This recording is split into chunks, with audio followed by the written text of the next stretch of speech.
50 వసంతాలు సందర్భంగా మనం అందరం కలిసినాం ఇక్కడ. ఇప్పటికీ మాకన్నా ముందు మా గదర్ ఫౌండేషన్ సభ్యులు డాక్టర్ జల్కర్ శ్రీనివాస్ గారు మాట్లాడారు. అలాగే మా తోటి కలిసి ప్రయాణం చేసి అదే ప్రయాణంలో కొనసాగిస్తున్న డాక్టర్ ప్రొఫెసర్ కాసిం గారు మా నాన్నతో కలిసి విప్లవోద్యమంలో కలిసి ఒక మహత్తరమైన ఉద్యమాల్లో తన జీవితాన్ని తన శ్రమని తన యుక్త వయసులో ఇచ్చిన పెద్దలు వైఎస్ రాములు గారు, వీళ్ళందరితో పాటు దీనికన్నా ముందు ఒక చిన్న గానంతో మొదలు పెడదాం మనం. ఇది మీరందరూ కలిసి పాడుకున్నవే, కలిసి ఆలాపన చేసినవే. ఇది నాన్న ఇట్లా మొదలుపెట్టేవారు, మీరు కూడా ఆ గొంతును కలపాల్సిందిగా కోరుతా ఉన్నాను. అంత పెద్ద గొప్ప పాట అని కాదు, అంత గొంతు కూడా నాకు లేవు, కొత్తగా ప్రయత్నం చేస్తున్నాను. మీరందరూ కూడా కలపాలని విజ్ఞప్తి చేస్తున్నాను. అన్నప్పుడు నాన్న మీ అందరి నుంచి స్వీకరించేవాడు. ఒక్కసారి మీరందరూ కూడా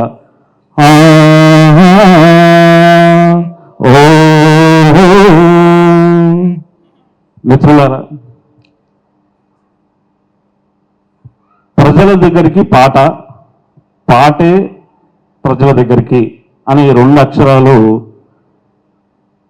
మన డాక్టర్ ప్రొఫెసర్ కాసిం గారు చెప్పినట్టు ప్రజల్లో ఉన్న బాణీలను తీసుకొని మళ్ళీ తిరిగి ప్రజలకు ఇచ్చిండ్రు. ఈ మౌలికమైన అంశము ఈ 2 బీజాల్లో ఉంది. మనం సభలకు వెళ్ళినప్పుడు ప్రసంగాలు ఉంటాయి, దాంట్లో సంస్కృతి ఉంటుంది. ప్రసంగాన్ని సాంస్కృతిక మలచాలి. మనం ఒక హాల్లో కూర్చున్నప్పుడు, ఒక సభకు వచ్చినప్పుడు ఒక వేవ్ లెంత్ క్రియేట్ అవుతుంది.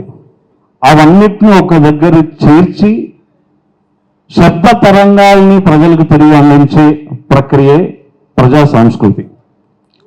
దాంట్లో భాగంగా అరుణోదయ సంస్థ ద్వారా నాకు 4-5 పరిచయం.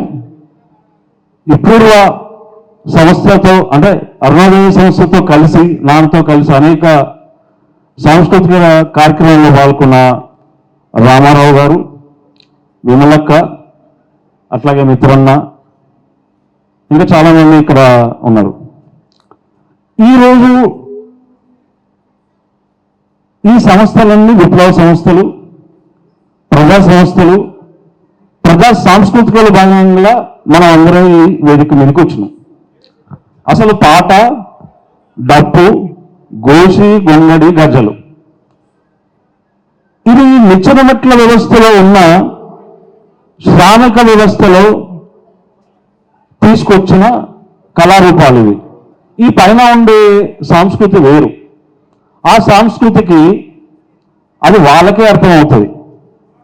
శ్రమతో కూడిన సంస్కృతి కాదు, కానీ ఈ శ్రమజీవులు ఆ నిచ్చెనమెట్ల వ్యవస్థలో ఉన్న ఈ అట్టడుగు ప్రజల సంస్కృతి, ప్రజా సంస్కృతి. ఈరోజు మనం మాట్లాడుతున్న ఈ ప్రయాణం అరుణోదయాది.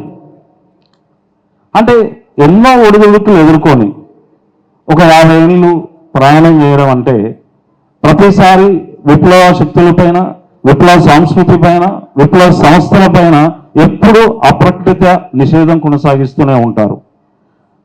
దాంట్లో భాగంగా తెలంగాణ వచ్చిన తర్వాత జననాట్య మండలి కానీ, తెలంగాణ ప్రజా ఫ్రంట్ సంస్కృతి కానీ, అరుణోదయ సంస్కృతి కానీ అనేక సాంస్కృతిక కార్యక్రమాలు ఈరోజు తెలంగాణ రావడానికి, పార్లమెంట్లో బిల్లు పెట్టి ప్రత్యేక తెలంగాణ రావడానికి ముఖ్య పాత్ర పోషించిన వాళ్ళని మొదట రావడంతోనే దీని మీద నిషేధం ప్రకటించారు.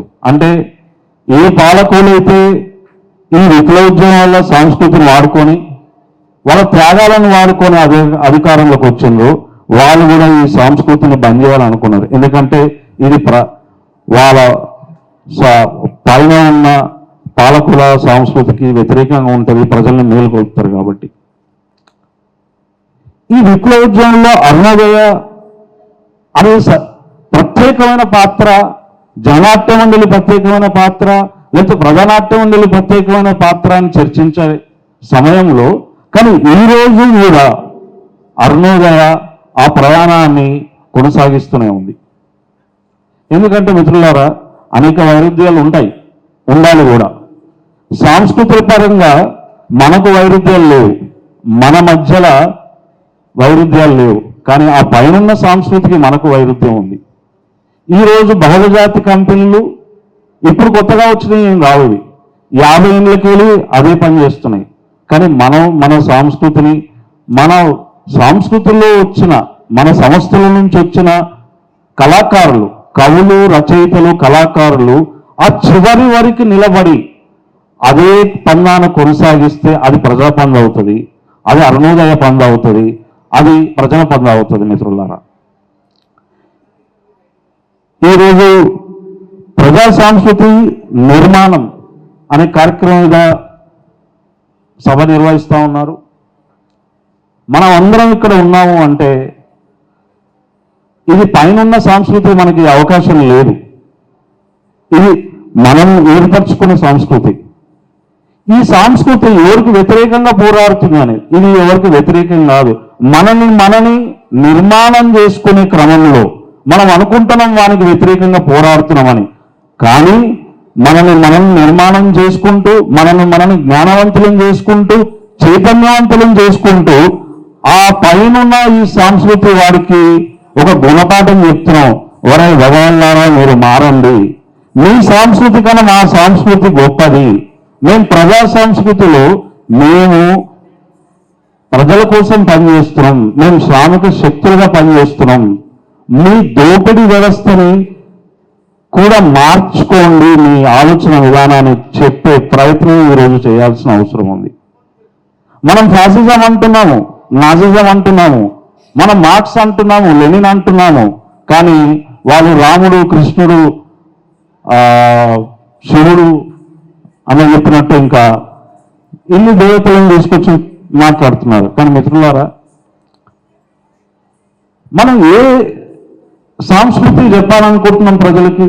మనం అనుకుంటున్నాం, ఈరోజు మాట్లాడుకుంటున్నాం మనం హిందువులం కాదా అని. మనం హిందువులే. మరి హిందువులు ఎన్ని సంస్కృతులా అంటే ఆ హిందువులు సనాతన ధర్మం అని అనేక విషయాల్ని మనం ముందు పెట్టి మనల్ని దెబ్బతీసే ప్రయత్నం చేస్తూ ఉన్నారు. వీటన్నిటిని ఎదుర్కొనే శక్తి ప్రజల శక్తి దగ్గర ఉంది, ప్రజా బాణుల్లో ఉంది, ప్రజా సంస్కృతిలో ఉంది. అరుణోదయ సంస్థ ఈరోజు 50 వసంతాల వరకు నిలబడి, అంటే ఈ పాట ఉంది, కలబడి నిలబడి పోరు చేద్దాం. సో ఈ క్రమంలో ఈ సంస్థను ఇక్కడి వరకు తీసుకొస్తున్న ఆ సంస్థ మౌలికంగా పనిచేస్తున్న, గ్రామ స్థాయిలో పనిచేస్తున్న ఆ కళాకారులు, రచయితలు, కవులు, వాళ్ళందరికీ కూడా మనకు ఒక గొప్ప సందేశం. వాళ్ళ జీవితాన్ని అర్పిస్తున్నారు, వాళ్ళ సమయాన్ని వెచ్చేస్తున్నారు, మనల్ని మేల్కొల్పుతున్నారు, మనల్ని మళ్ళీ ప్రజా సంస్కృతిలో భాగంగా మనల్ని నిలబెడుతున్నారు, పేద ప్రజల్ని నిలబెడుతున్నారు, పీడిత ప్రజల్ని నిలబెడుతున్నారు. ఈ సంస్థ ఇంకా గొప్ప కళాకారులను తీర్చిదిద్దాలని, గ్రామాలకు తరలాలని, దాన్ని ఎదుర్కొనే ప్రభావంలో మనమందరం తోడుగా ఉండాలి. కవులు, కళాకారులు, ప్రజలందరూ కూడా ప్రజల కోసం కొట్లాడుతారు, గట్టిగా పాటలు పాడతారు, కానీ వాళ్ళని బతికించుకునే ప్రోగ్రాం కూడా మనలాంటి చదువుకున్న మేధావులు, పనిచేసే వాళ్ళు, బుద్ధిజీవులు అందరూ కూడా వాళ్ళకి రక్షణ ఉండాలి. వాళ్ళందరినీ కూడా మనం స్వీకరించుకొని మనం కాపాడుకోవాల్సిన అవసరం ఈ తరుణంలో ఉంది. ఎందుకంటే మన కవుల మీద, కళాకారుల మీద, అందరి మీద ఇప్పుడు వాళ్ళ సాంస్కృతికలో భాగంగా కేవలం పాటల ద్వారానే, వాళ్ళ సంస్కృతి ద్వారానే కాదు, వాళ్ళు మౌలికంగా కూడా దాడులు చేస్తున్నారు. చాలా సందర్భంలో గ్రామాల్లో కూడా మన కళాకారులని ఫిజికల్గా దాడులు చేస్తున్నారు. వీటన్నిటినీ మనం సంరక్షించుకోవాలి, వాళ్ళని కలుపుకోవాలి, వాళ్ళని దాచుకోవాలి, వాళ్ళని కడుపున పెట్టుకోవాలి. మనం తిరిగి వాళ్ళకు, ప్రజలకు అందించాల్సిన సమయం ఏర్పడింది. అరుణోదయ సంస్థ ఈ గొప్ప కార్యక్రమాన్ని నిర్వహిస్తున్నందుకు విమలక్కకి ఆ సంస్థలో పనిచేస్తున్న వాళ్ళందరికీ కూడా అభినందనలు తెలియజేస్తూ ఈ అవకాశం ఇచ్చిన సభాధ్యక్షుడు శ్రీనివాస్ గారికి ధన్యవాదాలు తెలియజేస్తున్నాను. నమస్కారం.